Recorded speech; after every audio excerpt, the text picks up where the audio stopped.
Hello everyone. Hello. Hello. We are the future digital marketers from Web Marketing Academy, Bangalore, India. So as we all know that digital marketing has taken a long drift in the past years, and it will be drifting in the future as well. So here we are going to discuss about life sciences and healthcare, and for that we have Pratibha Satpathy with us. Hi. Pratibha Satpathy worked at Meg Life Sciences and was a business development manager. She has 10 years of experience in life sciences. So, hi Pratibha, we are glad to have you here. Hi. So, as you might have heard about the buzz around going on. So, what are the digital marketing in life sciences and healthcare about? What is your view on it? Yes, there is a buzz. The acceptance of digital marketing in life sciences and healthcare is boosting up, and people are accepting it as a technology to reach their customers. And it's a buzzword. It's not about overall about all aspects of digital marketing. I would rather say it is like some particular aspects of digital marketing are very going to be very effective for life science and healthcare segment, just like your email marketing, and you can say about the content marketing and the social media presence or social media marketing. So these are three aspects I believe are going to be very effective for life science and healthcare segment to engage your customers and to do pull marketing with them, where you give them something helpful, you give them something interesting, something engaging, and something persuading, and they will come to you from their own by seeing your content rather than you are following them to sell your product. So definitely there is a buzz, definitely there is a potential. I would say rather a tremendous potential is there. Okay, thank you. So, as you are from the life sciences industry, we would like to ask you one more thing, that what do you think about the adoption of digital marketing in your sector? The answer relates, links to the first question only. Definitely, the adoption is growing because of the increased footfall of, the researchers and scientists on the internet. Research data has shown there is, 57% of the researchers search their research content on the web. This is this is actually published data, and that says that the footfall is increasing. 300 million users are there, mobile smartphone users are there in India, and definitely scientists and doctors are included in that. That means their presence over the internet, their presence over the digital media is increasing, and this is where they are spending their time. Okay, so I believe if because people browse internet when they are in a free state of mind, and when they are the relaxed stage of their mind. They're in the leisure period on the internet and the social media, and this is accessible to all. And if you are able to reach your customers or reach your clients or doctors or scientists or researchers with some helpful content, as I always emphasize on the content, if your content is really good, then people will come to you, and this is how the scope looks like.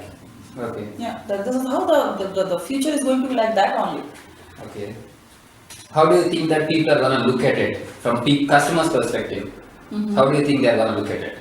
You mean to say look at it at digital Yeah. technology If or we say- marketers' presence in the digital media? Yeah, digital media, if that's going to take over the life sciences, how are customers going to take it? I'll put it a rather different way. Why customers should have a problem? We are there giving them some interesting stuff. We are giving them something engaging, something learning, something helpful for them. Why customer will have problem with this? When we, just like in the normal direct marketing, we actually kill customers' time when we visit them in the lab. We take appointments, we spoil their minimum half an hour or 10 minutes, 15 minutes of time when they're actually on the laboratory walk. I feel that is more bothering to them rather than reaching them when they are in the leisure period browsing on the net, and you are pitching in some information which is going to be helpful for them. I don't feel customers should have any problem with that. But yes, you have to be very careful about what content you release to the people or customers. It should not be like something direct marketing message, or it should not be a product features and benefits. It should not be a promotions. It should be something helpful. So there is something called as indirect marketing or inbound marketing. I don't feel customer has a problem with it, because they have a choice whether to attend it, whether not to attend it. Okay. So that way, I don't feel any problem from the customer's point of view in adoption of this new, digital marketing technology as a approach from the marketers. I don't see any problem. Okay. What could be the best possible strategies? This is very broad, but if you'll say what could be the best possible strategies from digital marketing point of view, then I would like to emphasize on three basic strategies. That is actually email marketing. I still believe email marketing can do wonders if it is done perfectly in a planned manner. Because so far what we are seeing the trend is email marketing is done little randomly. We don't segment the customer properly, and for example the life science and the researchers and the doctors, they do research in their different niche areas. For example, a molecular biology scientist may not be interested in something email related to cell biology. So you have to be very specific what email message you are going to send and whom to send. If you are not doing target email marketing, you may land up in the spam box the way it is happening. But I could see there is a tremendous potential if you correctly frame your email marketing subject line and the good content. I feel people are going to open it, and if it is going to be targeted, people will definitely open it, and this is where you go. Okay. And second point would be the content marketing. Like you release some very engaging, as I've already emphasized many times, some engaging, helpful, funny, maybe different types of, the games also, because scientists not only look for science always, they also need entertainment. You can make some science entertainment, the videos and all, and you can keep the customers engaged there. And just always remember, scientists really don't care what you sell. They really don't care. They always have a need, and whenever they have a need, they recognize you. Otherwise, they never recognize you. So the point is to engage the customers, build their trust with you, build a relationship with them, make your presence felt in terms of a good content provider or good source of information provider. I think that is how it grows. And the third point I would like to highlight would be social media. Be active on the social media. Because these days India is the #1 country where the social media presence or footfalls are increasing day by day, and this is the #1 where the active members are there. So definitely scientists are also there in the social media. So just keep on engaging them with the good content, and keep on interacting with them, and create a content which is moving, which people like and people share. Once your content starts moving, then that makes your that results all your effort, because people are liking it and people are passing it to some others. That is how it has to be done. So you have to be very careful what content you are releasing on your website or on your social media, and keep engaging your customers, and that is the trick. Okay. And it's very easy to say, but strategizing all the three important aspects is very, very important. And you have to, what about a content that you create and nobody watches it, nobody likes it? So you have to be really, think from customer perspective, if they will really like it, or is there any hidden promotion messages there, or this is a purely helpful technical content. You have to be very careful what you release to the web. Okay. So would you like to give any tips for our viewers? Tips I've already covered, I believe, in my previous question. The interaction that we did already, lots of tips I've given. I personally feel a good content can drag your customers towards you, just like you might have heard about something called content magnet.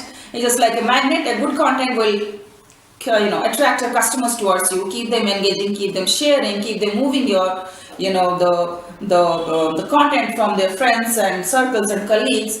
And second thing I like to tell is the effect of digital media, or the result of all these digital strategies are not immediate. It is not a magic that you implement, you have a 1 year strategy, okay, we want to do the digital marketing and this is what our quantitative goals are. I'm sorry to say, this is not going to give you a quantitative result within 1 year of implementation. You have to minimum look at, see the performance for at least 2 to 3 years before judging how it is performing, because it takes time. It takes time to build relationship. It takes time to build trust. So you have to be really patient, and you have to be really clear about your objective. Let's say for first year, if you are new to the introducing digital marketing in your organization, you have to first see your goal, what is your objective for the year, Maybe for the first year you focus on creating awareness or creating your presence felt in the digital marketing area. And then you get a qualitative or a semi-quantitative answer towards that at the end of the year. And the next year you can take a step ahead regarding how much am I able to engage my customers with my content. And you can do lots of activities on creating very good content, engaging your customers, making them learn and making them have fun with your content. You can persuade them with the content. And then parallelly you can also think about having some social media strategies. And then again I want to emphasize, it is not an immediate result or it is not an absolute quantitative result you will get. It is many times a qualitative result. And if you see value in building trust and relationship, then I think we should go ahead with the digital marketing strategies, and we should start from today. Okay. So it's because it takes time, we should start from today itself. This is what I can say. Okay. So you mean to say that everyone should be consistent enough if they are starting on this one? Exactly. If you are putting your legs down for content marketing, I believe you have to be consistent. Even if your first 5-6 posts are not giving you much likes, much shares, much comments, but you should not refrain yourself from creating new content, because there you create the doubt in the customer's mind. Are they consistent? Should I trust them? But once you do it in a consistent manner, like you keep on releasing the good content, maybe once in a month or once in a quarter, doesn't matter how frequent, how the gap, but it should be consistent. So then customer slowly connects with you, customer slowly starts trusting you, and there comes a relationship. And there you be there in the customer mind when they think about making some purchase or making some decisions, they will, I feel, why don't they think of you if you've already been in a good trust partner with them? I think it's going to work, and that's how it is. But having a focused approach and strategizing is properly is the key to the success of digital marketing in life sciences and healthcare industry. Okay. Thank you, Pratibha. Thank you for the very valuable information you gave on digital marketing. Thank you. Thank you, everyone. Thank you.